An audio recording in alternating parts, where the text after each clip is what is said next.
Audible and visible?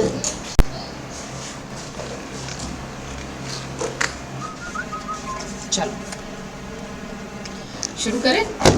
अब कल सबने जो डायग्राम प्रैक्टिस किया होगा, जिन्होंने भी किया है वो सब अपना वो पेज निकाल के रखो। That page it should be with you, जो आपने कल डायग्राम प्रैक्टिस की थी। ठीक है, चलो जल्दी जल्दी एक बार रिवाइज करते हैं। ठीक, कल हमने क्या क्या देखा था? दो आपके लोब्स है सेरिब्रल, दो हेमिस्फीयर्स हैं बेसिकली, जो कि सेपरेट होते हैं लॉन्गिट्यूडनल सेरिब्रल फिशर से। ठीक है, इनको कनेक्ट करता है कॉर्पस कैलोसम। तीन पोल हैं, फ्रंटल, टेम्पोरल एंड ऑक्सीपिटल।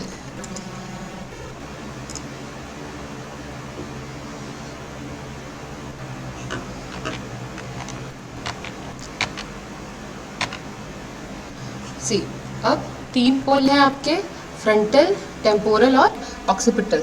तीन सरफेसेस हैं, superolateral surface, medial surface and the inferior surface. ठीक है, नेक्स्ट इसके चार लोब्स हैं, frontal, temporal, parietal and occipital lobe. It is how accommodated in the आपकी क्रेनियल कैविटी। अब इससे ये बेसिकली इसके चार बेसिक जो मेन सल्कस थे वो था आपका lateral sulcus, central sulcus, parieto occipital sulcus and one was the calcarine sulcus. ये सल्कस इस पूरे ब्रेन को चार लोब्स में डिवाइड करते हैं, टू इमेजिनरी लाइंस चार लोब्स में डिवाइड करते हैं। इसके मेजर गायराई और सल्काई आपको मेरे ख्याल से याद होंगे, कल अगर आपने डायग्राम प्रैक्टिस किया होगा तो आपको बिल्कुल ध्यान में होगा। सबसे पहला सेंट्रल सल्कस, सेंट्रल सल्कस के सामने प्री सेंट्रल, इसके पीछे post central. This one is your pre central gyrus, this is your post central gyrus. यहाँ पे सुपीरियर ये superior inferior frontal sulcus, they will form the superior middle and inferior frontal gyrus. यहाँ पे आपका जो रेमाई of lateral sulcus है, parse ऑर्बिटालिस, parse ट्रायंगुलरिस and parse ऑपर्क्युलरिस। आपका superior and inferior temporal sulcus है, जिससे सुपीरियर, मिडिल और इंफीरियर टेम्पोरल गायरस फॉर्म होता है। यहाँ पे एक पोस्ट सेंट्रल सल्कस के अलावा इंट्रापैराइटल सल्कस है, जो superior inferior parietal lobule cause करता है। And this is your supramarginal gyrus, angular gyrus. यहाँ पे arcus occipito temporo occipitalis region है। And in your occipital region, post-calcarine sulcus, lunate sulcus and the lateral occipital sulcus. So this was your major sulci, the supralateral surface. अब ये देख सकते हो diagram में the same way। ठीक है, ये अपोजिट उसमें फेस्ड है, ये आपका फ्रंटल पोल है, this is your lateral sulcus. ये आपका लेटरल सल्कस का एंटीरियर हॉरिजॉन्टल, एंटीरियर असेंडिंग और ये पोस्टीरियर रैमस। ठीक है, this is your central sulcus. इसके बाद यहाँ पे प्री सेंट्रल है, यहाँ पे पोस्ट सेंट्रल है ये। ठीक है, now पैराइटो occipito, you can see this sulcus जो यहाँ से आ रहा है, this is your पैराइटो occipito sulcus. ठीक है, तो सेम डायग्राम, इसमें ज़्यादा एक्चुअली थोड़ा सा क्लैरिफिकेशन है। ये the same which we discussed.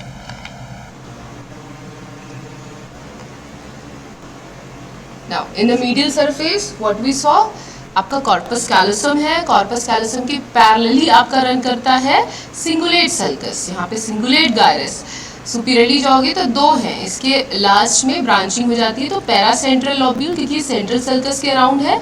And this one is your medial frontal gyrus, यहाँ पे पैरा ऑल्फैक्टरी और पैरा टर्मिनल गायरस। जिस यहाँ पे सुप्रा स्प्लीनियल सल्कस होगा,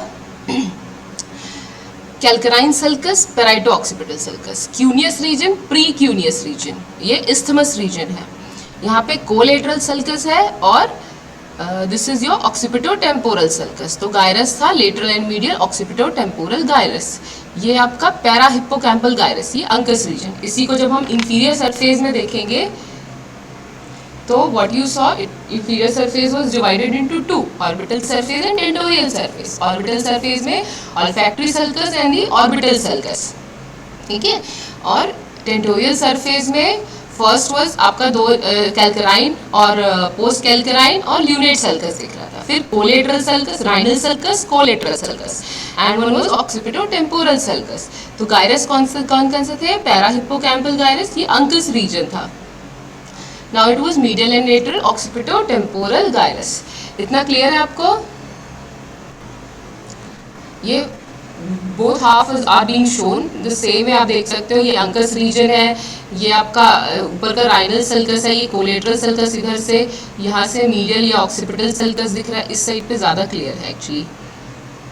ठीक है, ये ऑर्बिटल सल्कस है, दिस इज ऑल्फैक्टरी सल्कस। आज जो भी आपने डायग्राम डिस्कस किया, जो आपने कल प्रैक्टिस की है, उस पेज को अपने साथ रखना। Will just name it. कल हमने सब क्या किया था? आउटलाइन बनाया था, मेजर सल्काई और गायरे की लेबलिंग की थी। Now you know the major gyri and sulci of the brain. Now अब क्या होता है ब्रेन में एक्चुअली, ब्रॉडमैन ने 47, ब्रॉडमैन ने क्या बोला कि इट्स नथिंग लाइक कि whole brain is going to work as a whole. No, यहाँ पे अलग अलग एरियाज डिसाइडेड है। लाइक एवरी पार्ट, कोई भी ऑर्गेनाइजेशन होता है, इट्स नथिंग लाइक कि एक आपने ऑर्गेनाइजेशन बना दी and they are going to give the salary also, they are going to give to the management also. ऐसा नहीं होता। Like you can see in your college only, आपका स्टूडेंट सेक्शन अलग है, एक MCI सेल अलग है, हर डिपार्टमेंट अलग है, एनाटमी फिजियोलॉजी, हर डिपार्टमेंट वाइज उसका टीचर्स अलग हैं। ठीक है, तो इस तरीके से सेक्शंस होता है। तो इससे क्या होता है, बेटर एक्चुअली इसमें आप लोग की प्रॉपर वर्क जो आपकी है, ठीक है, वो प्रॉपर हो सकता है। एक बेटर ऑर्गेनाइज्ड मैनर में the work can be achieved. तो अब वही चीज़ ब्रेन के साथ है कि इसमें इट इज़ नथिंग लाइक कि whole purpose, whole the work is, the functions are going to do done by the whole brain. No, each part is being divided into many parts and that is going to do their particular work. इस कारण हमारे brain को Brodmann ने, Brodmann, उसने पूरे cerebral cortex को 47 areas में divide किया। ठीक है, it is being designated as area number according to 1 to 47 and those area define the various activities, जो उनका फंक्शन है उसको डिफाइन करते हैं। All the 47 areas. But the good point here is कि पूरे 47 एरियाज आपको नहीं पढ़ने हैं, आपको कुछ ही बेसिक जो इम्पोर्टेंट एरियाज है that you should be knowing. ठीक है, तो हम बेसिकली जो मेजर इंपॉर्टेंट एरियाज हैं that only we are going to see in this. तो ब्रॉडमैन ने क्या किया, पूरे सेरेब्रल कॉर्टेक्स को 47 एरियाज में डिवाइड कर दिया। बोला कि ये 47 एरियाज ये पर्टिकुलर फंक्शन करेंगे। अब अगर हम ग्रॉस देखें, ग्रॉस किसी ब्रेन में 3 तरीके के फंक्शंस होंगे। मतलब एक्चुअली एरियाज जो हैं वो 3 तरीके के होंगे। एक तो मोटर एरिया होगा which will be related to your motor functions, एक हुआ सेंसरी फंक्शंस के लिए sensory area, third is your association area. Association area मतलब, एसोसिएशन बेसिकली हमने कल भी देखा था, जो न्यूरॉन्स फाइबर्स हम देखे थे। तो एसोसिएशन या एसोसिएशन एरिया का काम होता है, it connects the various parts of the same cerebral hemisphere. और association actually, association area is basically important for the associative, integrative and cognitive function के लिए। ये पूरे cerebral cortex का 75% ऑक्यूपाई करता है। ठीक है, rest is by the motor and the sensory area। ठीक है, अब हम लो वॉइस इसके अलग अलग पूरे एरियाज को पढ़ेंगे। ठीक, नाउ सुप्रोलेटरल सरफेस और सिर्फ मीडियल सरफेस में देखेंगे मेजर कौन कौन से लोब्स हैं। Now will start from the superolateral surface. Superolateral surface से अगर हम स्टार्ट करें तो you know front superolateral surface में आपके 4 लोब्स हैं, frontal, parietal, occipital and the temporal. अब जो आपका सेंट्रल sulcus था, this central sulcus divides and the lateral sulcus divides the frontal lobe from the parietal and the temporal lobe. yes or no? अब ये जो आपका frontal lobe है, इसमें कुछ एरियाज हैं, ये यहाँ पे बेसिकली मोटर एरियाज होते हैं। नाउ हाउ सी कौन कौन से एरियाज हैं। फर्स्ट, सेंट्रल सल्कस के जस्ट आपके सामने, जस्ट फ्रंट ऑफ इट, वहाँ पे प्रेजेंट है आपका एरिया नंबर 4। ठीक है, 2 + 2 ये हमेशा इसमें याद रखना, 4, 6 एंड 8। तो फ्रंट में आएगा आपका area number 4। Area number 4 this is known as your primary motor area. अब जैसे जैसे हम एरिया डिवाइड करते जा रहे हैं, यू जस्ट नेम इट, आप किसी दूसरे कलर या फिर मार्कर से वहाँ पे नेम करते जाओ, एरियाज लिखते जाओ, तो उससे आपको ध्यान रहेगा, ठीक है। और एक ब्रेन में यू कैन ईजिली, अगर थोड़ा अच्छा बड़ा अगर आपने अपने पेज यूज़ किया है तो प्रॉपर ब्रेन उसके फंक्शनल एरियाज और उसके फंक्शन, उसके लेबलिंग के साथ यू कैन फंक्शन, ताकि आपके एक डायग्राम में सब कुछ इनकॉर्पोरेट हो जाए, याद कर सको आप, ठीक। तो हमने क्या किया पहले, सेंट्रल सर्कस, सेंट्रल सर्कस के सामने है आपका area number 4। This area number 4 में 4 is your primary motor area, ठीक है। अब ये जो प्राइमरी एरिया है कहाँ है, प्री सेंट्रल गायरस में प्रेजेंट है। हमने देखा ये सुप्रोलेटरल सरफेस है, सुप्रोलेटरल सरफेस के प्री सेंट्रल गायरस में प्रेजेंट है, ठीक है। इसका जब हम मीडियल सरफेस देखेंगे तो मीडियल सरफेस में भी देखो, मीडियल सरफेस में ये पैरासेंट्रल लोब्यूल में भी एक इसका पार्ट आ रहा है एरिया नंबर 4 का, ठीक है। तो ये मीडियल सरफेस तक कंटिन्यू करता है। तो एरिया नंबर 4 यू कैन सी पूरे प्री सेंट्रल गायरस में है और मीडियली भी पैरासेंट्रल लोब्यूल में भी है। So this is your primary motor area. Primary motor area है तो यहाँ पे फाइबर्स कौन से होंगे, कॉर्टिको स्पाइनल और कॉर्टिको न्यूक्लियर, मतलब जो कॉर्टेक्स को स्पाइनल कॉर्ड और क्रेनियल नर्व न्यूक्लियाई से आपको कनेक्ट करेंगे, तो दोज फाइबर्स आर हियर। और मोटर एरिया है तो यहाँ पे जो याद है कल हमने सेरेब्रल कॉर्टेक्स के सेल्स को पढ़ा था, तो जो pyramidal cells, large pyramidal cells थे, पिरामिडल सेल्स ऑफ बेड्स, ये बहुत ज़्यादा अबंडेंट यहाँ पे बहुत मिलते हैं, ठीक है। Next, if I am saying it is a primary motor area, तो प्राइमरी मोटर एरिया का फंक्शन क्या होगा, बेसिकली मोटर एक्टिविटीज, ठीक है। तो इट कंट्रोल, ये क्या कंट्रोल करेगा, voluntary motor activity of opposite half of the body. ये हमेशा ध्यान रखना, डिकसेशन हुआ है आपके फाइबर्स का, यस और नो, तो ये हमेशा क्या करेगा, opposite half of the body को कंट्रोल करेगा। एक जगह इसका क्या है आपका, एक्सेप्ट दिस फेस, फेस में अगर आपको ध्यान हो, जब हमने फेशियल नर्व डिस्कस किया था तब भी मैंने बताया था कि अपर मोटर और लोअर मोटर न्यूरॉन में हमने क्या डिस्कस किया था वहाँ पे, कि जब हमारा अपर मोटर न्यूरॉन का लीजन होता है तब सिर्फ लोअर हाफ आपका अफेक्ट होता है। क्यों, क्योंकि it is being supplied by the same side of the brain also, इस कारण वो अफेक्ट नहीं होता है upper part of the face. तो हमेशा ध्यान रखना कि ये जो प्राइमरी मोटर एरिया है इसका motor activity of the opposite half of the body, contralateral part को ये कंट्रोल करेगा, वॉलेंट्री मोटर एक्टिविटी को, मोटर एक्टिविटी ग्रॉसना, ठीक है। और अपर, इसका एक्सेप्शन भी ध्यान रखना कि जो ये फेस में दोनों साइड से, कॉन्ट्रालेटरल साइड और इप्सिलेटरल, मतलब सेम साइड और अपोजिट साइड दोनों के फाइबर्स आते हैं, ठीक।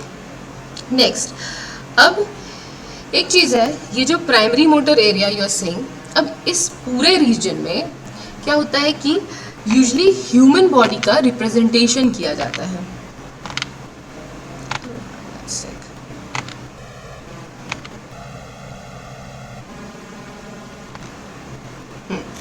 देखो, अब क्या, ये जो सेक्शंस आप देख रहे हो, ठीक है, ये सेक्शन एक्चुअली में कोरोनल सेक्शन है। Coronal section at the level of, first वाला आपका मोटर जो एरिया, प्राइमरी मोटर एरिया, उस लेवल पे कोरोनल सेक्शन हुआ है ब्रेन का, and this one is at the level of sensory section. तो यहाँ पे क्या होता है, अब यू कैन सी ये पूरा ये जो प्री सेंट्रल गायरस में यू हैव सीन, यहाँ से प्री सेंट्रल गायरस से ये पूरा आपका रिप्रेजेंटेशन और ये पैरासेंट्रल लोब्यूल तक। अब इसके अलोंग रिप्रेजेंटेशन जो होती है वो हमारी ह्यूमन बॉडी की होती है, यूजुअली ये अपसाइड डाउन होता है और इसको हम बोलते हैं इन्वर्टेड, सॉरी एक्चुअली होमनक्यूलस, मतलब सिंपल सा है, ब्रेन के उस एरिया में हमारी ह्यूमन बॉडी कैसे उसको परसेप्ट करती है, ठीक है, कैसे ह्यूमन बॉडी को हमारा ब्रेन है वो कैसे उसको परसेप्ट कर रहा है। अब इसमें एक चीज ध्यान रखना कि ये जो पोर्शन आपके स्किल्ड मूवमेंट्स के लिए है, दैट विल बी परसेप्टेड इन अ बिगर वो, और जो ग्रॉस मूवमेंट्स के लिए है वो छोटे उसमें शो करेंगे। यू कैन सी, जैसे टंग है, स्वैलोइंग है, लैरिंग्स, फैलिंग्स, ये नीचे वाले उसमें होगा, लोअर पोर्शन में रहता है और छोटा ही होगा। बट आपका फेस और ये वाला पोर्शन वोकलाइजेशन पूरा इसके लिए आता है, तो ये आपका फेस नेक रीजन बड़ा दिख रहा है। नाउ हैंड, ये स्किल मूवमेंट के लिए होता है तो ये भी बड़ा दिखेगा। बाकी फिर trunk and your leg is over the upper part, और ये छोटा दिख रहा है। यहाँ पे स्किल्ड मूवमेंट कुछ भी नहीं, स्किल्ड मूवमेंट किसकी है, हमारे फेस की है और हमारे हैंड की है। सो यू कैन सी कि ये ब्रेन इसके पार्ट को इतना ज़्यादा परसेप्ट करता है, क्यों, क्योंकि स्किल्ड मूवमेंट के लिए इसको चाहिए। So this is known as homunculus. और मोटर एरिया में इसको हम बोलते हैं इन्वर्टेड होमनक्यूलस, क्योंकि अपसाइड डाउन है, इसका लेग अपसाइड है और हेड डाउनवर्ड है, तो this is your inverted homunculus. Same way अभी आप देखोगे ये सेंसरी वाले एरिया को रिप्रेजेंट कर रहा है। सेम सेंसरी एरिया में जब क्रॉस सेक्शन कोरोनल सेक्शन से आप देखोगे तो उस तरीके से ये कैसे रिप्रेजेंट कर रहा है, ठीक है। जस्ट अपोजिट वही टंग फैरिंग्स रीजन को लोअर में रिप्रेजेंट करेगा। Now is your face and hand. लेकिन अब देखो हैंड एज कम्पेयर टू इसमें कितना अपोजिट है, इसमें ज्यादा है, क्यों, क्योंकि मोटर एरिया में skilful movement what you are doing through, you are doing through it your hand, तो ये ज्यादा स्किल मूवमेंट का जरूरत है, इसका ये बड़ा रिप्रेजेंट हो रहा है। जबकि सेंसरी में एक नॉर्मल लेवल पे ही सबको दिखाया जा रहा है, ठीक है। So this is your homunculus, सिर्फ ह्यूमन बॉडी को ब्रेन के परसेप्शन के बेसिस पे कैसे रिप्रेजेंट किया जा रहा है, ठीक है। Now come to the this area, 4 हो गया। Area number 4 is your primary motor area. Now अगर इस एरिया का लीजन होता है, साथ में हम देखते जाएंगे, लास्ट में इसका जल्दी जल्दी रिवाइज भी करेंगे कि इसके लीजन से क्या क्या हुआ। प्राइमरी मोटर एरिया में अगर लीजन हुआ तो what it will cause, it will cause the hemiplegia, obviously opposite side of the body का पैरालिसिस। रिमेंबर ये कॉज करता है आपका flaccid paralysis, loss of tone, बिल्कुल बस पड़ी हुई है जैसे बॉडी, ठीक है, that flaccid paralysis it is causing, और opposite side of the body, ठीक है। So this is your primary motor area. अब एरिया नंबर 6, 4 + 2 क्या होता है 6। सो area number 6 this is present, ये आपका बेसिकली जो this area number 6 this is your pre motor area. ये जो प्री मोटर एरिया है आपके, ये जो सुपीरियर मीडियल इंफीरियर गायरस थे ना आपके तीनों, इनके पोस्टीरियर साइड में यहाँ पे प्रेजेंट होता है, ठीक है। This is your area number 6 pre motor area. Primary motor area के सामने है, फ्रंट में है, तो प्री मोटर एरिया। ना यहाँ पे एज कम्पेयर टू यहाँ जहाँ पे जो हमने बोल रहे थे कि जाइंट पिरामिडल जो पिरामिडल सेल्स ऑफ बिट्स है वो प्रेजेंट है, यहाँ पे उतने अबंडेंट नहीं होते, यहाँ पे एक्चुअली में बहुत कम होते हैं, ठीक है। अब हमने एक चीज बोला कि प्राइमरी मोटर एरिया में ओरिजिन होता है कॉर्टिको स्पाइनल और कॉर्टिको न्यूक्लियर फाइबर्स का। तो प्री मोटर एरिया में इसके अलावा जो भी फाइबर्स हैं, कॉर्टिको न्यूक्लियर और कॉर्टिको स्पाइनल के अलावा जो भी फाइबर्स हैं, जो कॉर्टेक्स को अलग दूसरे बाकी पार्ट्स ऑफ ब्रेन से आपको एसोसिएट करेगा, जोड़ेगा, तो वो हमारे कहलाते हैं एक्स्ट्रा पिरामिडल फाइबर्स। तो उन फाइबर्स का ओरिजिन ये प्री मोटर एरिया से हो रहा है। जैसे कि कॉर्टेक्स को जब वो रेड न्यूक्लियस से जोड़ेगा तो कॉर्टिको रूटरल फाइबर्स, जब कॉर्टेक्स को ऑलिवरी न्यूक्लियस से जोड़ेगा तो आपका कॉर्टिको ऑलिवरी फाइबर्स। इस तरीके से अलग अलग पार्ट्स से, except the spinal cord and the cranial nerve nuclear, तो वो जो सारे फाइबर्स हैं वो एक्स्ट्रा पिरामिडल फाइबर्स हैं और उनका ओरिजिन प्री मोटर एरिया से होता है। प्राइमरी मोटर से आपका cortico spinal and cortico nuclear, pre motor area से एक्स्ट्रा पिरामिडल फाइबर्स। अब इसका फंक्शन क्या हुआ, ये basically same way pre motor area है तो ये भी वॉलेंट्री मोटर एक्टिविटीज के लिए ही होता है, बट इसके साथ यहाँ पे इसका मेन फंक्शन होता है इसका पास्ट एक्सपीरियंस से मेमोरी बेस्ड इसके मोटर एक्टिविटी के लिए ये रहता है इंपॉर्टेंट। प्री मोटर एरिया, अभी आपको सेंसरी में हर जगह एक प्री मोटर या फिर प्री सेंसरी ऐसे वाले एरियाज मिलेंगे, तो ये जो प्री मोटर एरिया है it will be associated same way वही मोटर वॉलेंट्री मोटर एक्टिविटी, ठीक है, but it will also store motor activity जो कि पास्ट एक्सपीरियंस के बेसिस पे है। पास्ट एक्सपीरियंस के बेसिस पे मतलब इफ़ यू नो, तुमको जहाँ पे आपको सोचना नहीं पड़ेगा, like if I am going to, अगर आपके फेस में अचानक से कुछ आता है तो abruptly you don't have to think, आप वहाँ पे व्हाट आपको पता है कि अगर फेस साइड कुछ भी वो कर रहा है तो you just put your hand and try to protect yourself, ठीक है। पास्ट एक्सपीरियंस से आपको पता है कि फेस में कुछ आएगा तो मुझे लगेगा, तो दिस काइंड ऑफ कि आपके पास्ट एक्सपीरियंस के बेसिस पे जो मोटर एक्टिविटी आप कर रहे हो तो ये प्री मोटर एरिया आपका कंट्रोल करेगा, ठीक है, on the basis of past. अब अगर इसका ये हो रहा है, क्या बोलते हैं, अगर दिस प्री मोटर एरिया इसका लीजन हो रहा है तो वही आपकी स्किल्ड मूवमेंट जो मोटर एक्टिविटी है उनकी ही उसमें लीजन मतलब डिफिकल्टी होगी। ठीक, अब वन थिंग, ये जो प्री मोटर एरिया है और प्राइमरी मोटर एरिया है, इन दोनों को मिला के they both are collectively referred as primary somatomotor area. ये दोनों मिलके बनाते हैं प्राइमरी सोमैटोमोटर एरिया। ठीक, नाउ अब एक्चुअली में हाँ इसके बाद आएगा 4, 6 and area number 8। Area number 8 है आपका frontal eye field. Frontal eye field आपका एरिया नंबर 8 होता है। ये बेसिकली आपके मिडिल फ्रंटल गायरस के पोस्टीरियर पार्ट में प्रेजेंट होता है। ठीक है, मिडिल फ्रंटल गायरस के पोस्टीरियर पार्ट ऑफ दी आपके मिडिल फ्रंटल गायरस में। अब this is your frontal eye field, area number 8 frontal eye field. अब इसका फंक्शन क्या है, एज इट्स नेम सजेस्ट, क्या होगा इसका फंक्शन, बेसिकली ये हमारी आई के कॉन्जुगेट मूवमेंट्स को कंट्रोल करता है। ठीक है, both the eyes according to opposite side, जो कॉन्जुगेट एक मूवमेंट्स होती है ना हमारे आई की, उसको कंट्रोल करता है। ठीक है, इंडिपेंडेंट ऑफ विजुअल स्टिमुलाई। ठीक है, ये हमेशा ध्यान रखना। आपकी नॉर्मल आप जैसे ही रूम पे आते हो तो यूजुअली क्या होता है कि जैसे अगर कोई भी चीज़ मूव करेगी, अगर आपने कहीं भी आपका जो आई फील्ड है उसमें देखो, कोई भी चीज़ अगर मूव करेगी you will pay attention to that. ठीक है, so this is your important कि आपने वो जो भी मूवमेंट हुई है उसको तो आप देखोगे। इसके अलावा you don't have to like if you are seeing the room, you don't have to actually memorise और स्कैन द थिंग, बट तुम्हारा आई एक्चुअली स्कैन कर रहा है कि हाँ bed is there, table is there, chair is there, your laptop is there. Like this scanning जो involuntary scanning है आपकी, सॉरी वॉलंटरी स्कैनिंग है आपकी आई की मूवमेंट की, ये आपका फ्रंटल आई फील्ड कंट्रोल करता है। ठीक है, अब जो मैं ये वॉलंटरी स्कैनिंग है उसकी, अब जो इनवॉलंटरी मैंने बोला कि मूविंग ऑब्जेक्ट का रहता है।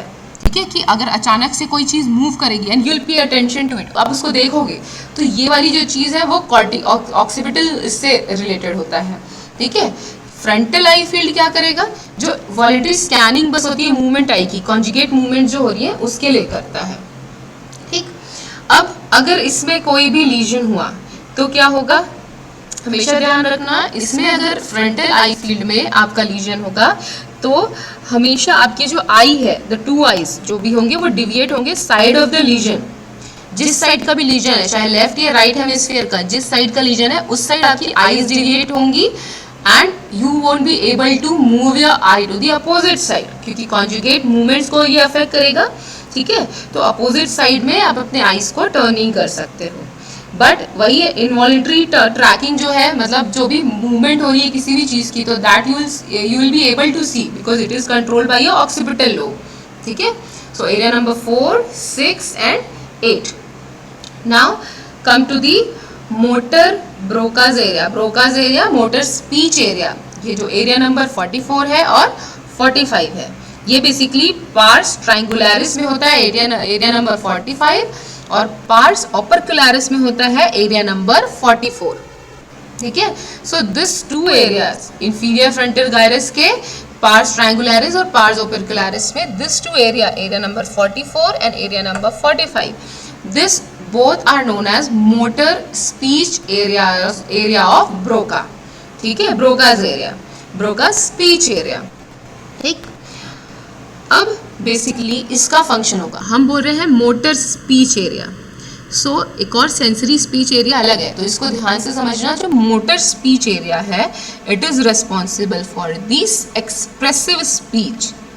एक्सप्रेसिव स्पीच मतलब you are understanding a thing, आप अपने वर्ड्स फॉर्म कर रहे हो, फिर उसको आप प्रॉपर एक्सप्रेस कर पाओगे। If you are seeing a beautiful flower then you are able to express कि how this flower is a beautiful flower, and आप उसको अपने लैंग्वेज में, अपनी परसेप्शन में जो उसको एक्सप्रेस कर पाओगे। सो this is done by this Broca's area. ठीक है, क्योंकि ये पूरा आपके एक प्रॉपर कोऑर्डिनेटेड मूवमेंट, आपके ब्रेन से कोऑर्डिनेशन, आपके लैरिंग्स, माउथ, टंग, सबको वो करके प्रॉपर वो एक्सप्रेशन ऑफ वर्ड्स शो करेगा. This is your Broca's area. ठीक है, motor speech area, area number 44, 45. अगर इस एरिया का लीजन हो रहा है, ठीक है, तो you can't speak. Expressive aphasia, it is known as motor aphasia और एक्सप्रेसिव एफेजिया. ठीक है, मतलब आप सोच सकते हो उस चीज को समझ सकते हो, इवन उस चीज को लिख सकते हो, but you won't be able to say it because आपकी यहाँ पे मोटर एरिया आपका लीजन हो रहा है. मतलब you can't express this, you can't say it. You can think about the word, you can just मतलब आप समझ सकते हो उस चीज़ को, फील कर सकते हो, but you can't say it, you can't express it. आप उसको लिख के बता सकते हो लेकिन बोल नहीं सकते. ठीक है, so this will be your Broca's area. अब इसको हम जस्ट कंपैरिजन में देखते हैं. एक एरिया है आपका जो टेम्पोरल लोब में प्रेजेंट होता है, एरिया नंबर बेसिकली 39 और 49, जो हमने कल देखा था सुप्रा मार्जिनल गायरस और एंगुलर गायरस पे, एरिया नंबर 39 और 49. ये दोनों area they are the sensory speech area of Wernicke's. ठीक है, सेंसरी स्पीच एरिया. अब ये सेंसरी स्पीच एरिया है, मतलब ये क्या करवाएगा, interpretation of language through visual and auditory input. अब ये बेसिकली आपका जो भी ऑडिटरी या विजुअल जो भी इनपुट आएगा उसके थ्रू उसको समझना, उस चीज़ को समझना, उसको फील करना नहीं, उस चीज़ को एक्चुअली उस जो भी आप चीज़ देख रहे हो उसको इंटरप्रिटेट करना. इफ लाइक अभी के एग्जांपल में यू कैन सी कि मैं आपको ये डायग्राम दिखा, you can see this diagram. ठीक है, नाउ अगर मैं आपको ये बोल भी रही हूँ कि ये एरिया नंबर ये है, ये एरिया नंबर ये है, तो ये जो आप समझ पा रहे हो, जो मैं आपको समझा रही हूँ, आप देख के समझ पा रहे हो, तो दिस इज आपका विजुअल इनपुट है जो आपका स्क्रीन है, auditory input is my voice. तो इसके बेसिस पे जो आप समझ पा रहे हो, तो ये आपका सेंसरी स्पीच एरिया में जाएगा. अब अगर मैंने आपसे कुछ पूछा तो वहां पे अगर अब मैं आपसे पूछ रही हूँ कि which is your area number 39, 40, then you are going to say कि हाँ this is supramarginal gyrus और एंगुलर गायरस पे this area is located, this is area number 39, this is area number 49. So it will be your motors area. आप समझ के उसको express कर पा रहे हो कि हाँ यू आर अंडरस्टैंडिंग इट. तो ये दो चीजें हैं. तो ब्रोकास एरिया को जब लीजन हुआ तो you are not able to express, so it was your expressive aphasia, motor aphasia. जब इस एरिया का लीजन होगा तो it will cause the receptive sensory aphasia. अब इस कंडीशन में क्या होगा कि पेशेंट ना ही समझ पाएगा ना ही बोल मतलब वो समझ के बोल नहीं सकता. अब इस केस में अगर यहाँ पे लीजन हुआ वर्नेक्स एरिया में, तो पेशेंट समझ ही नहीं पाएगा, मतलब उस चीज़ को इंटरप्रिटेट नहीं कर पाएगा, लेकिन वो बोल सकता है क्योंकि मोटर एरिया आपका इंटैक्ट है. सो इन दैट केस पेशेंट कुछ भी बोलेगा, फ्लुएंटली बोलेगा और कुछ भी बोलता रहेगा, विदाउट इलॉजिकल वर्ड्स बोलेगा जिसका एग्जिस्टेंस नहीं है, बिल्कुल वैसे वर्ड्स बोलेगा क्योंकि he can speak but he can't understand it, even you can't understand उसकी उस लैंग्वेज को. ठीक है, सो ये डिफरेंस हमेशा याद रखना, motor speech area and one is your sensory speech area. Done. चलो, तो ये हुआ आपका area number 4, 6, 8, area number 44 and area number 45.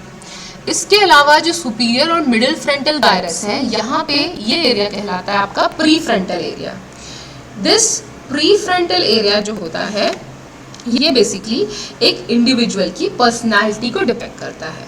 Individual की पर्सनालिटी मतलब बेसिकली उसका जजमेंट, उसका इमोशन, उसके awareness of the environment surrounding, उसका रिएक्शन, एवरीथिंग, ओरिएंटेशन, एवरीथिंग जो इंटेलेक्चुअली एक पर्सन का है, जो पर्सनालिटी उसकी डेवलप होती है, that is responsible for this.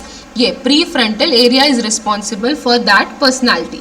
ठीक है, अब अगर इस एरिया का लीजन होगा तो it will cause the change in personality. He can't judge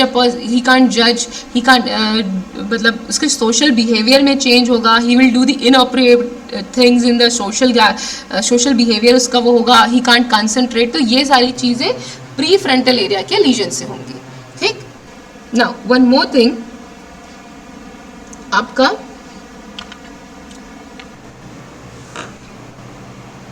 जो ये पैरासेंट्रल लोब्यूल में हमने देखा था, अब ये देख सकते हो पैरासेंट्रल लोब्यूल में मीडियल सरफेस में एरिया नंबर 4 है, एरिया नंबर 6 है, एरिया नंबर 8 है। जो प्री फ्रंटल एरिया है 9, 10 ये पूरा आपका 9, 10, 11 ये वाला एरिया है, ठीक है।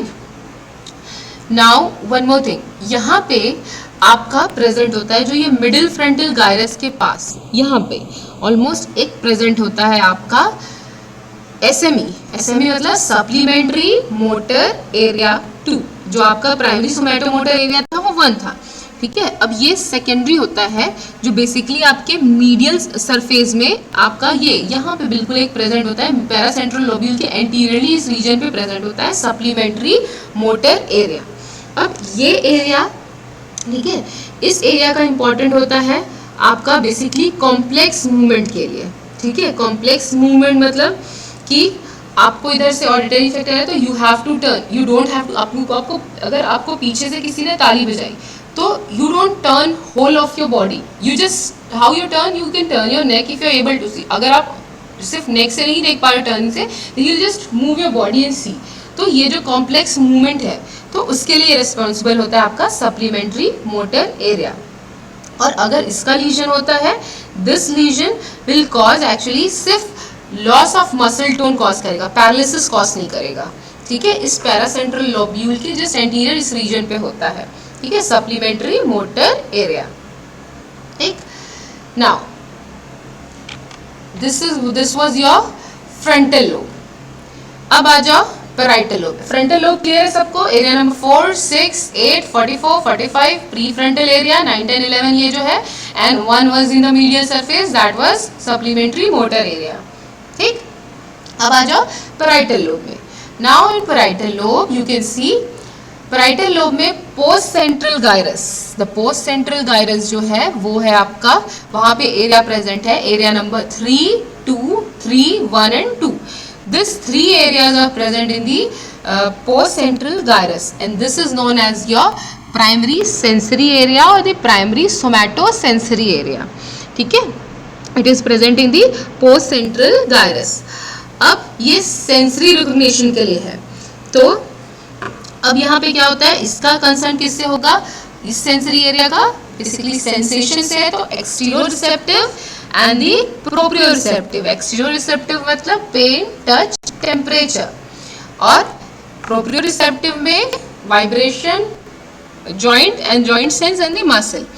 Opposite half of the body से सेंसेशन यहाँ आएगा, सेंसरी एरिया है ये, तो सेंसेशन यहाँ आएगा, ठीक है। ये सेंसेशन एक्सटीरियोरिसेप्टिव और प्रोप्रियोरिसेप्टिव, ठीक है। अब ये ध्यान रखना कि सेंसरी इसमें जब हमारा होम्यूनकुलस का रिप्रेजेंटेशन था, उसमें आप देख सकते हो होम्यूनकुलस के रिप्रेजेंटेशन में यहाँ पे सिर्फ बड़ी जो चीज़ें दिखेंगी, ठीक है। अब यहाँ पे ये सेंसेशन उसमें है, तो थम्स, फिंगर्स, ठीक है, लिप्स और टंग, उनका आपका बेसिकली लिप्स और टंग का, क्योंकि सेंसेशन जो जहाँ से जा रहा है तो उनका रिप्रेजेंटेशन आपका बड़ा होगा एज कम्पेयर टू बाकी आपके ग्रॉसली, एज कम्पेयर टू बाकी एरियाज वो छोटा होता है, सेंसेशन जहाँ से जा रहा है, ठीक है। लिप्स है, फेस का तो छोटा है, लिप्स का ज़्यादा रहता है, वैसे ही थंब का ज़्यादा रहता है, हैंड का कम्पेयर टू, फिर धीरे धीरे छोटा होता है। तो जो सेंसरी में थंब का और लिप्स का, ठीक है, फिंगर्स, थम्स, लिप्स और टंग, इनका सेंसेशन बड़ा होता है सेंसरी उसमें, तो इनका रिप्रेजेंटेशन भी बड़ा होगा, बाकी सब नॉर्मल साइज, ठीक है। और वही अपोजिट उसमें जाएगा, नीचे से ऊपर वाला, ठीक है, इन्वर्टेड उसमें। देन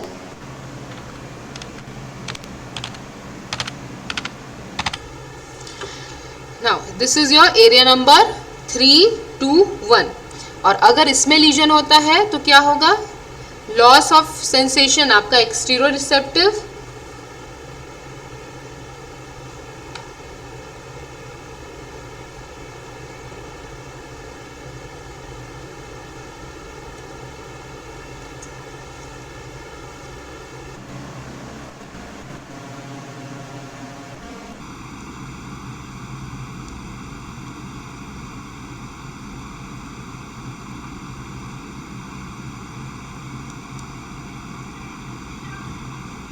हेलो, हाँ भैया इसके फिर ऑडियो चला गया,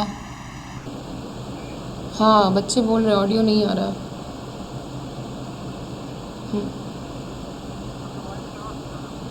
हाँ लगाऊं मैं?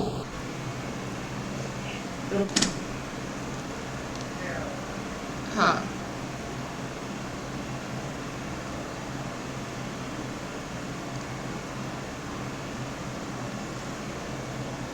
Is it Audible? ओके चलो फिर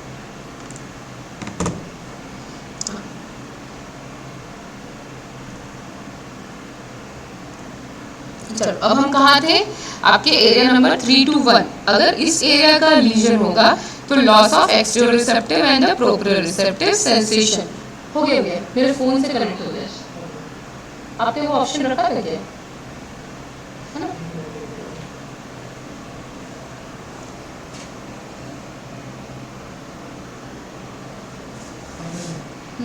कौन सा आ रहा है?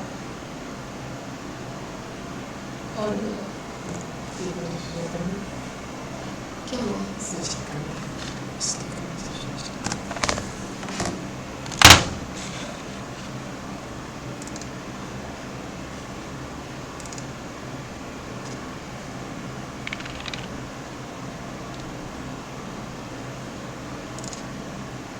कैसे आ रहा है? तो is it audible? Ma'am, again not audible and visible.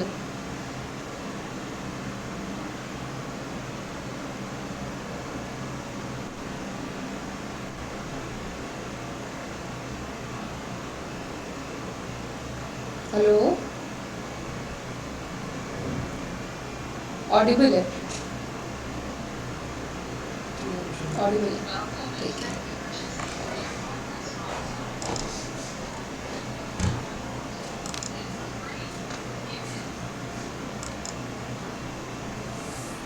चलो now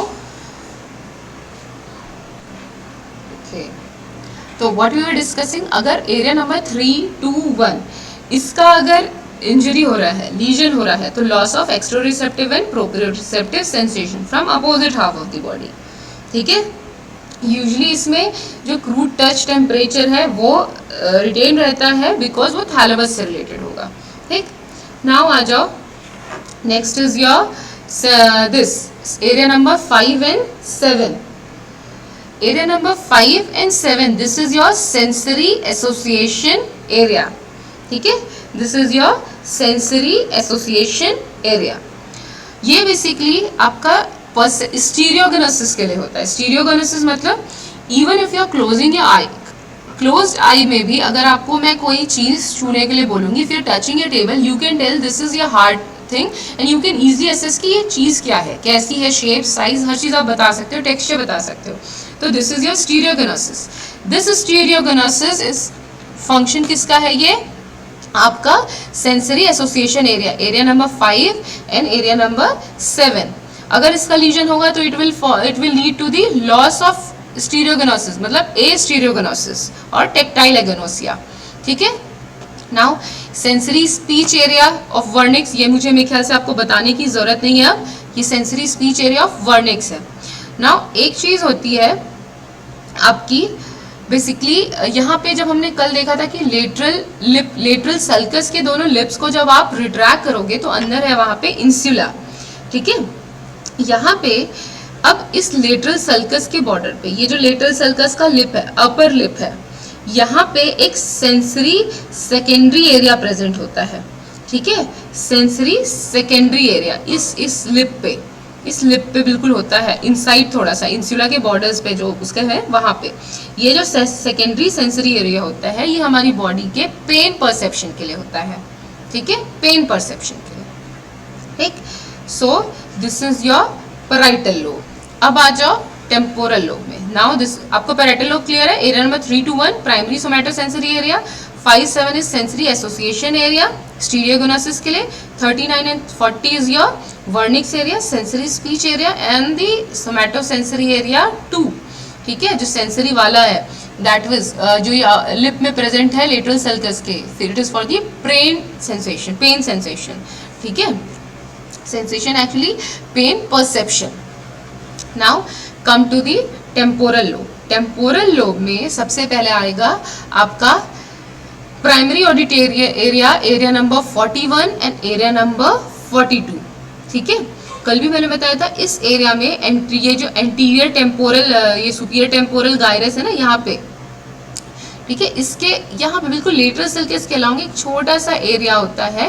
this is your primary auditory area and it is known as your health area gyrus, sorry. ठीक है, अब ये जो एरिया आपका प्राइमरी ऑडिटरी एरिया है, area number 41 and area number 42, ये basically आपको रिस्पॉन्सिबल किसके लिए होगा, आपके ऑडिटरी उसके लिए, मतलब फॉर द रिसेप्शन ऑफ आपके किसी भी वॉइस के साउंड की लाउडनेस, क्वालिटी एंड पिच। मेरी वजह से ये थोड़ा आपका ज्यादा एक्टिवेट हो जाता है, for the loudness, quality and pitch of the sound. ठीक है, this is responsible by for your this area number 41 and 42 is responsible for your loudness, quality and pitch, even source of the sound, इसके लिए भी responsible है आपका area number 41 and 42। अब इसका मेरे ख्याल से ऑडिटरी पाथवे अगर आपका इसका हो चुका है फिजियोलॉजी में, तो यू वुड बी रिमेम्बरिंग कि ऑर्गन ऑफ कॉर्टाई से ये जाता है मीडियल जेनिकुलेट बॉडी, उसके थ्रू मीडियल जेनिकुलेट बॉडी के थ्रू फिर जो ऑडिटरी रेडिएशंस आते हैं इस एरिया में, प्राइमरी ऑडिटरी एरिया में, तो इस तरीके से वो साउंड का रिसेप्शन होता है यहाँ पे। ठीक है, अगर इस एरिया का लीजन होगा, अगर यूनिलेटरल किसी एक साइड का लीजन होता है तो स्लाइट लॉस ऑफ हियरिंग होगी, अगर बाईलेटरल होगा तब उसका जाके पूरी डीफनेस होगी किसी पर्सन की। ठीक, नेक्स्ट इसके अलोंग ही, इसकी सर्कमफेरी में ही एक रीजन, इसी टेम्पोरल सुपीरियर टेम्पोरल गायरस में ही यहाँ पे ये पूरा एक एरिया प्रेजेंट, इसके अराउंड आपके प्राइमरी ऑडिटरी के अलोंग यहाँ पे प्रेजेंट है area number 22। This is your secondary auditory area. तो इसका फंक्शन क्या होगा, सेम वे, वही auditory impulse from the primary auditory area, primary auditory area से इम्पल्स वो करेगा and correlates with the past experience. अगर पीछे से कोई ताली बजती है तो you don't have to think कि ये आवाज़ किसकी है, वो जो ताली है उसका आपका साउंड कहाँ पे जाएगा, उस क्लैप का आपका जाएगा प्राइमरी ऑडिटरी एरिया में, फिर प्राइमरी ऑडिटरी एरिया में से जाएगा secondary auditory area and you will be remembering कि हाँ this is a sound of a clap. ठीक है, so on the basis of past experience. ठीक है, अगर ये सेकेंडरी ऑडिटरी एरिया का लीजन हुआ तो it will cause basically word deafness, auditory verbal जो एग्नोसिया होता है, मतलब आप किसी भी साउंड का मतलब और वो चीज़ नहीं interpret meaning of the sound heard, उस साउंड का मतलब नहीं निकाल सकते, मतलब ताली बज रही है या कोई दरवाज़ा खटखटा, इस चीज़ को अगर डिफ्रेंशिएट नहीं कर सकते, वो इस एरिया के लीजन से होगा। ठीक, तो this is your temporal lobe. Temporal lobe के बाद आ जाओ आपका ऑक्सीपिटल लोब। ऑक्सीपिटल लोब में बेसिकली एरिया नंबर 17 जो पोस्ट कैल्केराइन सल्कस के अंदर मोस्ट पोस्टीरियर एंड में है, this is your primary visual area, area number 17। यहाँ पे एक चीज हमेशा ध्यान रखना, यहाँ पे एक वाइट स्ट्रे इसकी लाइन प्रेजेंस होती है जिसको हम विजुअल स्ट्रे ऑफ गेनारी भी कहते हैं और स्ट्रेट एरिया कहलाता है ये। ठीक है, यहाँ पे बहुत ज़्यादा ग्रैनुल सेल्स का प्रेजेंट होता है, कल अगर ध्यान हो आपको स्टिलेट सेल्स या ग्रैनुल सेल्स। ठीक है, अब सेम वे विजुअल कॉर्टेक्स है, प्राइमरी ये विजुअल एरिया है तो किसके लिए होगा, आपकी ये किसको रिसीव करेगा, आपके विजुअल रेडिएशंस को रिसीव करेगा। अगर आपको ध्यान हो तो वही आपके रेटिना से जो आएगा वो डायरेक्टली आपके लेटरल जेनिकुलेट बॉडी और लेटरल जेनिकुलेट बॉडी से ऑप्टिक रेडिएशंस के थ्रू ये आपके आएगा प्राइमरी विजुअल एरिया में। अब कुछ चीज़ें ध्यान रखना कि मेरे ख्याल से आप लोग का ये फिजियोलॉजी में ऑडिटरी और विजुअल पाथवे हो चुका है क्या, एनीवन हो चुका ना, चलो फिर आपको ये ज़्यादा नहीं हुआ है, यस और नो,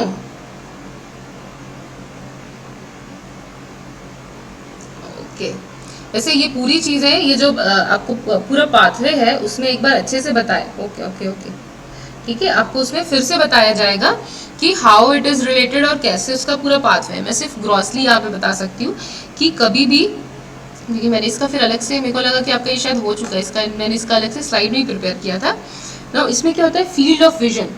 ठीक है, फील्ड ऑफ विजन में कैसे बताएंगे, टेम्पोरल और नेजल हाफ होता है, ठीक है। अगर हम एक सर्कल में, मतलब एक आई के अगर विजन को मैं अगर इमेजिन करूँ तो ये एक सर्कल है, ठीक है। इस सर्कल का एक हाफ होता है आपका नेजल हाफ और एक हाफ होता है आपका टेम्पोरल हाफ। और ये दोनों फील्ड ऑफ विजन ऑब्वियसली जब फाइबर्स अंदर आएंगे तो फिर they are going to cross, वो जो लाइट आएंगे वो अपोजिट साइड में आएगा, ठीक है।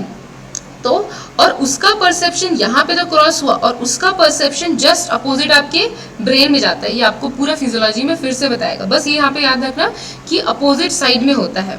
मतलब अगर आपका इंफीरियर फील्ड ऑफ विजन है, अगर सामने से आपका इंफीरियर फील्ड ऑफ विजन है, ठीक है, हाँ, यहाँ पे अगर आपका इंफीरियर फील्ड ऑफ विजन रहेगा, नीचे का अगर विजन है that inferior field of vision, तो आपके इस एरिया में ये सुपीरियर पार्ट में रिसेप्ट होगा, परसेप्ट होगा, यहाँ पे रिसीव होगा इसका।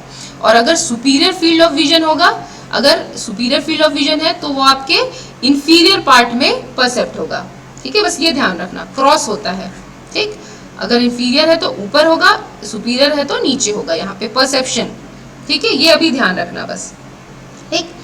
और इसमें एक मैक्युलर एरिया होता है, आपको मेरे ख्याल से रेटिना का नॉर्मल डायग्राम अगर ध्यान हो तो एक मैक्युला हम बोलते हैं, वहाँ पे एक स्पॉट होता है that is responsible for your कीनेस्ट vision, maximum visual equity के लिए वो नोन होता है, उसका एक फंक्शन होता है, ठीक है।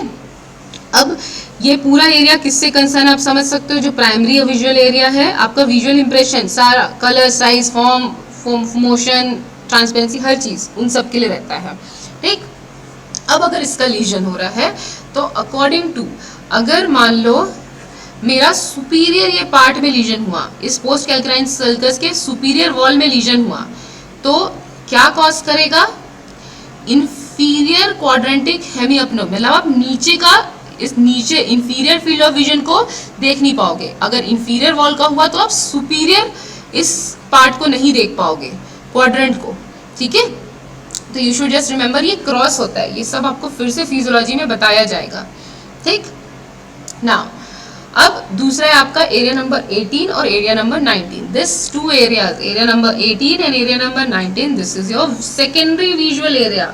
सेम वे ये अपना कहाँ से इसको इन्फॉर्मेशन मिलेगा, आपके प्राइमरी विजुअल एरिया से ही इसको इन्फॉर्मेशन मिलेगा। और ये कैसे परसेप्ट करेगा, on the basis your past visual experience, ठीक है।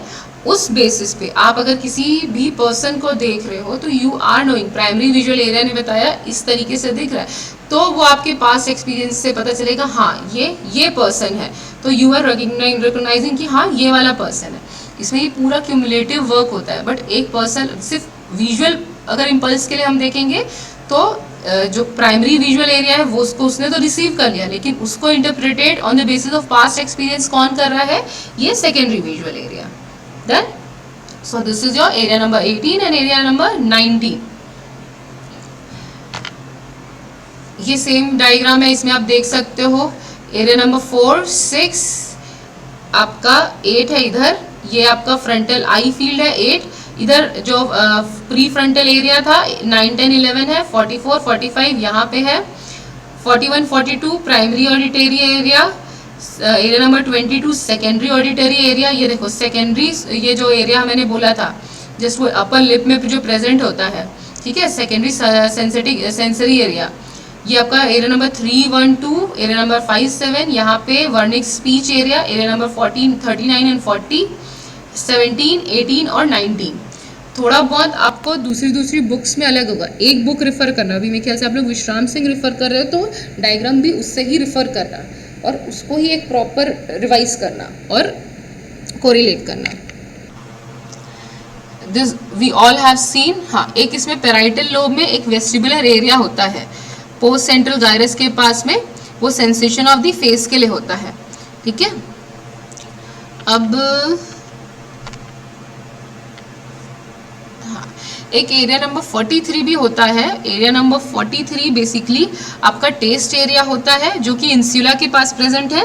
और एक ये एरिया नंबर 28 दिखा रहा है ना अंकस, ये वाला रीजन, ये प्राइमरी ऑल्फैक्टरी एरिया होता है, ठीक। This you should be just knowing it, इतना है। ये आप देख सकते हो area number 4, 6, 8, 9, 10, 11 pre frontal area कैसे, एरिया नंबर 23, 24 ये आपके काम का नहीं है। एरिया नंबर 17, ये पीछे देखो मीडियल सरफेस में कैसे दिख रहा है, एरिया नंबर 17 पूरा, एरिया नंबर 18 और area number 19, how it is arranged, ठीक है। नाउ द सेम, ये दोनों डायग्राम आपको प्रैक्टिस करने हैं सुप्रोलेटरल और मीडियल में। तो कल आपने सभी तीनों सुप्रोलेटरल, मीडियल और इंफीरियर का आपने बनाया था, उसमें एरियाज बस आप सुप्रोलेटरल मीडियल में ध्यान रखना कि कैसे कैसे अरेंज है। सेम वे इसका डायग्रामेटिक रिप्रेजेंटेशन है, एरिया नंबर 4 3 1 2 ये 6 है, इधर से 17 18 19 है। एरिया नंबर 28 आपका बेसिकली ऑल्फैक्टरी एरिया था, this much we have completed. ये आपका अगर इसमें से आप थोड़ा बहुत है इसमें डिफाइन बहुत सारे एरियाज का कर लिए, एक्चुअली ग्रे इसका डायग्राम है, तो यू शुड रिमेंबर जो आपको जरूरत हो। सेंट्रल से जैसे ये सुप्रोलेटरल सरफेस का, सुप्रोलेटरल सरफेस से you can C area number 4 6 8 9 10 11 pre frontal area, 44 45 आपका प्राइमरी मोटर एरिया, 3 to 1 आपका सेंसरी प्राइमरी सेंसरी एरिया, 5 और 7 दिस वाज योर सेकेंडरी वो एसोसिएशन एरिया था। एरिया नंबर 39 40 आपका वर्निक्स एरिया था। Area number 41 42 primary auditory area, 22 आपका secondary auditory area. Now और क्या था, 17 18 19 this much is for you, इतना ही आपको ध्यान रखना है। और इसी का रिप्रेजेंटेशन ये मीडियल उसमें सरफेस में 17 18 19, एरिया नंबर 3 to 1 4 6 8 कैसे अरेंज है, 9 10 11, ठीक है। ये सब आपके बाकी काम के नहीं है। और see this one area number 43, यहाँ पे एक छोटा सा जो एरिया प्रेजेंट है, this is your taste area, gustatory area, ठीक, डन।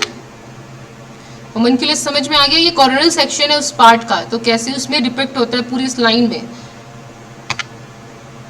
दिस इज जस्ट एक रिविजन सॉर्ट ऑफ है कि सोमैटो सेंसरी एरिया कहाँ कहाँ से है। विजन के लिए lateral geniculate body primary visual area में जाएगा, ठीक है। फिर secondary visual area for the past experience, उसको इंटरप्रिटेशन के लिए, वैसे ही ऑडिटरी का है, सेकेंडरी ऑडिटरी एरिया तक जाएगा। टेस्ट के लिए एरिया नंबर 43 है, ऑल्फैक्टरी एरिया नंबर 28 है, ठीक है, बाकी मोटर एरिया है। नाउ दिस इज द ये आपको आपके इसमें भी मिल जाएगा the difference between the motor and the sensory aphasia. तो ये प्रेजेंट कहाँ है, मोटर एरिया नंबर 44 45, जबकि sensory area number 39 and 40 and adjoining ये 22 को भी दिखा रहा है। स्पीच बेसिकली आपका इसमें अगर लीजन हो रहा है तो you can't speak, non fluent speak होगी, आप यहाँ पे समझ रहे हो लेकिन आप बोल नहीं पा रहे हो। Effortful, dysarthric, telegraphic, non fluent speech. यहाँ आपकी सेंसरी में फ्लुएंट है but you are not understanding neither the आपका अपोजिट जो पर्सन है he is not understanding, even you are not understanding what you are speaking, for God knows, ठीक है। कॉम्प्रिहेंशन ऑफ स्पीक, इसमें स्पीच आप स्पोकन स्पीच आप इसको समझ सकते हो लेकिन यहाँ पे आप नहीं समझ सकते। Ability to read write calculate सब इंटैक्ट होगा, यहाँ पे लॉस्ट हो जाएगा। वर्ड ब्लाइंडनेस एब्सेंट, यहाँ पे वर्ड ब्लाइंडनेस नहीं होती, यहाँ पे प्रेजेंट होती है, ठीक है। So this is your difference, simple एक डिफरेंस है। दोनों को डिफरेंशिएट करने के लिए आपको you should know what is motor aphasia and what is sensory aphasia. Now ये एक्चुअली सेरिब्रल हेमिस्फेरिक डोमिनेंस के लिए होता है। हाँ, वन थिंग आई हैवंट, ये इसमें मैंने ऐड नहीं किया, एक आपका आप लोग अभी वक्त मेरे ख्याल से ब्लड सप्लाई ऑफ ब्रेन हुआ नहीं है ना, वो जब वो लेक्चर होगा तो उसमें एक बार अलग से आपको बताया भी जाएगा, और वो शायद मैं भूल गई इसमें इनकॉर्पोरेट करना, आपके पूरे सेरिब्रम की ब्लड सप्लाई। तो बेसिकली ये आपका सुपीरियर, मिडिल और इंफीरियर सेरिब्रल जो आर्टरीज, एंटीरियर सेरिब्रल आर्टरीज, तो जो सेरिब्रल आर्टरीज होती हैं उनसे पूरा जो ब्लड सप्लाई है तो वो अलग अलग लोब्स को सप्लाई करते हैं। तो जब आपकी ब्लड सप्लाई होगी तो उसमें आपको एक बार बता दिया जाएगा कि कैसे कौन से लोब्स को कौन सी आर्टरीज सप्लाई करती हैं। 3 आर्टरीज हैं वो उसको सप्लाई करती हैं, ठीक। Now we are speaking about the cerebral hemispheric dominance. Dominance मतलब कि आपका कौन सा हेमिस्फीयर इज डोमिनेंट। अब ये आपको ध्यान रखना है कि मोस्ट ऑफ द केसेस में, ठीक है, मोस्ट ऑफ द केसेस में आपका जो लेफ्ट है, लेफ्ट हेमिस्फीयर है, दैट इज डोमिनेंट। इवन मतलब 90% केसेस में आपका लेफ्ट हेमिस्फीयर डोमिनेंट होता है। और ये जो लेफ्ट हेमिस्फीयर है it is responsible for your verbal, speech, writing, language, mathematical and analytical आपके इन फंक्शंस के लिए। जबकि जो राइट हेमिस्फीयर है वो हार्डली 10% में ही होता है। और अगर देखो लेफ्ट हेमिस्फीयर डोमिनेंट है मतलब that person will be right handed, अगर राइट हेमिस्फीयर डोमिनेंट है तो that person will be left handed. ठीक है, नाउ ये नॉन डोमिनेंट पार्ट होता है, बट ये किसके लिए रिस्पॉन्सिबल है? नॉन मर्जल, ये musical, special comprehension, geometrical recognition of faces, creative arts, उसके लिए ये वाला फंक्शन होता है आपका राइट हेमिस्फीयर का। ठीक है, you should be knowing this one. Now this is the same वे, उसी डायग्राम का है ये एक्चुअली विजुअल, उसमें वही कि विजुअल फील्ड को रिप्रेजेंट करते हुए ये दिखा रहा है आई फील्ड के लिए। ठीक है, और left and right hemisphere it is for the आपका ये वर्बल, मैथमेटिकल, सिक्वेंशियल, एनालिटिकल उसके लिए रहता है, कॉन्शियसनेस के उसके लिए, और ये आपका बेसिकली क्रिएटिव आर्ट्स और म्यूजिकल पार्ट उसके लिए रहता है। ठीक, right and left hemisphere. Now अभी तक हमने जितने न्यूक्लियाई पढ़े थे, जितने हमने एरियाज पढ़े थे, सेम वे उनका लीजन्स मैंने यहाँ सिर्फ नाम स्पेसिफाई कर दिया and I have already discuss it with you. तो अब अगर आपके पास वो डायग्राम है, यहाँ पे सिर्फ मैं ये पेज ओपन करके रख रही हूँ, नाउ ओपन ये अपना डायग्राम देखो जो आपने लेबलिंग की है सारे एरियाज की उसके साथ। तो अगर प्राइमरी मोटर एरिया का लीजन था तो वो क्या कॉज कर रहा था? आपका हेमीप्लेजिया। क्यों? क्योंकि वो किसके लिए रिस्पॉन्सिबल था? आपका मोटर एक्टिविटी के कंट्रोल के लिए। जब वो प्री मोटर एरिया था तो वही पास्ट एक्सपीरियंस के बेसिस पे, तो यहाँ पे स्किल्ड मूवमेंट में सिर्फ डिफिकल्टी थी। सप्लीमेंट्री मोटर एरिया में क्या प्रॉब्लम हो रहा था? वो hypotonia, bilateral flexor hypotonia cross करता, इसमें पैरालिसिस नहीं हो रहा था। ठीक है, ये एक्चुअली में कहाँ था? ये मीडियल फ्रंटल गायरस में हमने देखा था ना, MSc2 जो हमने देखे थे। ठीक है, वो वाला पोर्शन इंसुला के उस पे लिप के पास जो प्रेजेंट था। फ्रंटल आई फील्ड का अगर इंजरी है तो it will cause the deviation of the eye on the side of the lesion, opposite side में आप मूव नहीं कर सकते। ठीक, मोटर एरिया और वर्निक्स एरिया, इसका जो मोटर एंड सेंसरी अफेजिया है, तो मोटर अफेजिया में आपका क्या था? You are able to think, you are able to understand, but you can't express by your word, you are not able to speak. जबकि sensory aphasia में क्या था? सेंसरी वर्निक्स एरिया के लीजन में you are able to speak but you have lost the ability to understand it, आप उसको समझ नहीं पाओगे, तो कुछ भी बोलोगे, फ्लुएंटली बोलोगे, कुछ भी बोलोगे, बट उस वर्ड्स का और न सामने समझ सकता है ना आप समझ सकते हो। ठीक है, now the prefrontal area basically आपकी इंडिविजुअल पर्सनैलिटी को डिपिक्ट करती थी। तो प्री फ्रंटल एरिया का लीजन मतलब इंडिविजुअल की पर्सनैलिटी को अफेक्ट करेगी। प्राइमरी सेंसरी एरिया अगर जा रहा है तो loss of exteroreceptive and proprioreceptive function. Secondary associative area तो स्टीरियोगेनोसिस। ठीक है, आंख बंद करके जो आप रिकॉग्नाइज कर लेते हो सब ऑब्जेक्ट्स को, तो स्टीरियोगेनोसिस का लॉस होगा।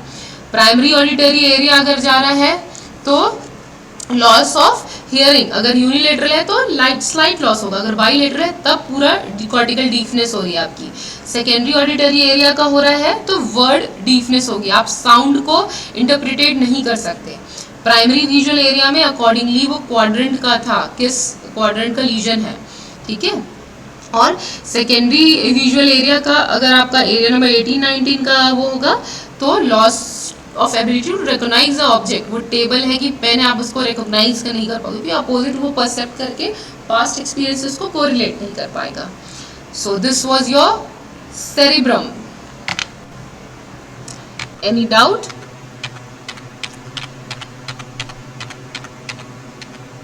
अब सबका एक होमवर्क है, obviously you are in home only. अब सबको आज जाके, अब देखो कल आपने क्या क्या आपको बोला गया था, आप आउटलाइन बना के सारे सल्काई और गायराई आपको याद करने थे, यस और नो। अब उसी डायग्राम में आप सारे, जैसे आज आपने ये किया, फिर से वही डायग्राम बनाओ ताकि आपको एटलीस्ट 3 बार आप प्रैक्टिस करोगे, एटलीस्ट 3 बार वही पूरा 3 सरफेसेस आपको प्रैक्टिस करनी, सुप्रोलेटरल, मीडियल और इंफीरियर सरफेस। और उसमें सिर्फ सुप्रोलेटरल और मीडियल में एरियाज को आप एक प्रॉपर किसी बड़े पेज में बनाना, वही डायग्राम, एरियाज को लिखोगे, एरियाज के साथ उसकी लेबलिंग किससे करोगे, उसके प्रॉपर लेबलिंग की कौन कौन से एरियाज हैं वो, और उन एरियाज का फंक्शन भी साइड में कहीं पे लिखते जाओगे। तो एक डायग्राम में आपका पूरा इनकॉर्पोरेट हो जाएगा कि आपका एरिया कहाँ है, कौन सा है, पार्ट्स कौन से हैं, उसका फंक्शन क्या है। ठीक है, so this will be your homework, at least 3 times you have to practice the diagram. कल वाले डायग्राम को ही फिर से प्रैक्टिस करोगे, सिर्फ साथ में उसमें क्या लिखोगे, सारे areas. Done? You have to do, क्योंकि ये एक बार आपने आज अगर कर लिया तो सेरेब्रम इज लाइक कि अगर आपका एक लॉन्ग नोट सेरेब्रम पे आ रहा है, फंक्शनल एरियाज पर है, किसी भी बारे, it will be a grip on part. आपको एक बार बिल्कुल इतनी ग्रिप हो जाएगी आज अगर आप कर लोगे, तो you don't have too much उसको बॉदर करने की ज़रूरत नहीं होगी।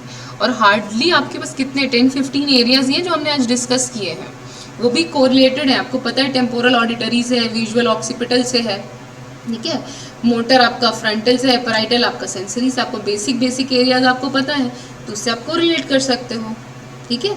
और इसका अगर चाहो तो एक और चीज़ बनाना, एक लिस्ट, एक टेबल बनाना, पर्टिकुलर एरिया नंबर, उसका लोकेशन, उसका फंक्शन और एक उसका लीजन से क्या कॉज होगा। तो 4 उस टेबल के सेक्शंस होने चाहिए, ठीक है। मैंने ये बनाया नहीं है, it is for you work, ये तुम्हारा होमवर्क है, बैठ के आज कर लो, जिससे तुमको पूरा याद रहेगा। टेबल्स के 4 सेक्शंस होंगे। First will be your area number, second is your कहाँ पे वो प्रेजेंट है उसका लोकेशन, थर्ड इज योर उसका फंक्शन क्या है, और फोर्थ अगर लीजन हो रहा है तो what will be it's affects. Done.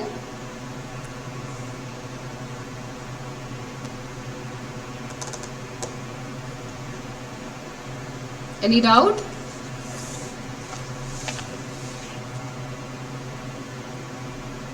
Plus D, but आज सब भी प्रैक्टिस करना, बिकॉज आई डोंट वांट कि बाद में आपको ये फिर हेक्टिक लगे कि क्या पढ़े थे, क्योंकि सेरिब्रम ऐसा है, बहुत इजी है और इजीली आपको इसमें मार्क्स मिलेंगे। अगर ये क्वेश्चन आता है तो सारे मार्क्स आपको मिल सकते हैं, ठीक है। चलो।